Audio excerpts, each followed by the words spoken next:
Sairat fame अभिनेता अरबाज शेखनं त्याच्या Insta हँडलवरून एक व्हिडिओ शेअर केला आहे, जो पाहून आपल्याही डोळ्यांच्या कडा पाणावतात। या व्हिडिओमध्ये तो एक अभिनेता म्हणून नाही तर एक लेक म्हणून मदतीची याचना करताना दिसतोय। ज्या बापानं वेळीच पोटाला चिमटा काढून लहानाचं मोठं केलं, त्याच बापाच्या उपचाराचा खर्च झेपेना म्हणून हतबल झालेल्या लेकानं आर्थिक मदतीचं आवाहन करत हा व्हिडिओ शेअर केलाय। या व्हिडिओमध्ये अरबाज शेखनं रुग्णालय प्रशासनाच्या सक्तीवरही बोट ठेवलंय। अरबाजनं ज्या रुग्णालयात वडिलांना दाखल केलं, त्या रुग्णालयानं त्यांच्याच मेडिकलमधून औषध घेण्याची सक्ती केल्याचं त्यानं सांगितलंय। काही दिवसांपूर्वीच अन्न व औषध प्रशासन FDA आयुक्त तुकाराम मुंढे यांनी रुग्णालयामध्ये दाखल असलेल्या रुग्णांना औषधं आणि वैद्यकीय साहित्य रुग्णालयाच्याच आत असणाऱ्या अधिकृत फार्मसीमधून खरेदी करण्याची सक्ती करणाऱ्या रुग्णालयावर कठोर कारवाईचा इशारा दिलेला।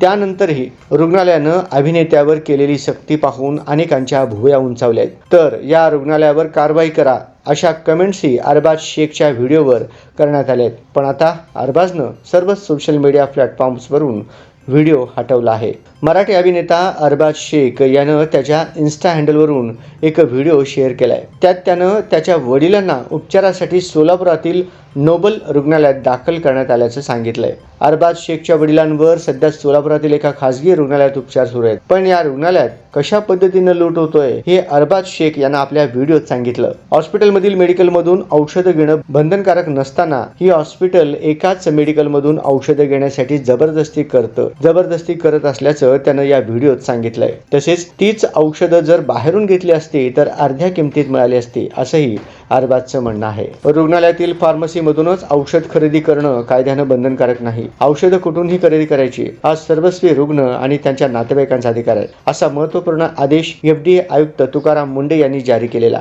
तसेच या आदेशाचे उल्लंघन करणाऱ्या रुग्णालयांवर कडक कायदेशीर कारवाई केली जाईल असा इशाराही त्यांनी पत्रकार परिषदेत दिलेला। नमस्कार, मी अरबाज शेख। मी आता सोलापूरमध्ये नोबल हॉस्पिटल समोर उभा आहे। पप्पांना 8 दिवस झाला हॅमरेज झालाय म्हणून ब्रेन हॅमरेज झालाय म्हणून आम्ही त्यांना सोलापूरला ॲडमिट केलंय।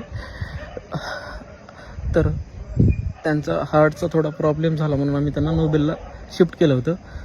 आणि नोबेलचा अनुभव मला इतका घाण आला की जेव्हा आम्ही पेशंटला ॲडमिट केलं तिथे तर 10,000 आधी डिपॉझिट भरायला सांगितलं, आम्ही ते भरले। आणि जेव्हा त्यांनी मला काही गोळ्यांच्या चिठ्ठ्या दिल्या की ह्या गोळ्या आपल्याला लागतील, आणि मग मी त्यांना विचारलं की मी हे बाहेरून आणू शकतो, तर त्यांनी सांगितलं की नाही, आमच्या मेडिकलमधूनच तुम्हाला त्या गोळ्या घ्याव्या लागतील, काही इंजेक्शन असतील ते तुम्हाला इथूनच घ्यावं लागतील।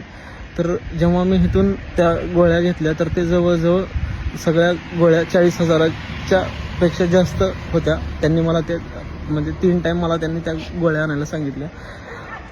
तर 40,000 रुपये जेव्हा मी हे सगळं बघितलं, त्यांच्याच मेडिकलमधून घ्यायला पाहिजे हा फोर्स त्यांचा मी बघितला। आणि जेव्हा ह्याच्या आधी पप्पांना जिथे ॲडमिट केलं होतं तिथे असं काय मला आढळलं नाही। मी त्याच गोळ्या बाहेरून आणायचो तर ते मला जवळजवळ अर्ध्या किमतीत मला मिळत होत्या। जवळजवळ आता 40,000च्या जरी गोळ्या मी बाहेरून जरी घ्यायचा विचार केला असता तरी मला 20,000पर्यंत त्या पडल्या असत्या। पण इथे एवढी लूट होतीये आणि माझ्या बापाला मला मरताना नाही बघायचंय, आणि म्हणून मला असं डिसिजन घ्यावं लागलं की त्यांना नोबेलमधून शिफ्ट करावं लागलं। आणि इथे खूपच वाईट अनुभव होता मला आजचा।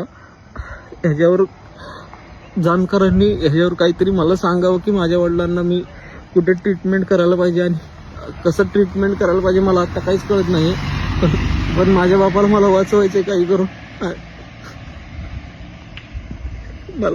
मला मदत करा।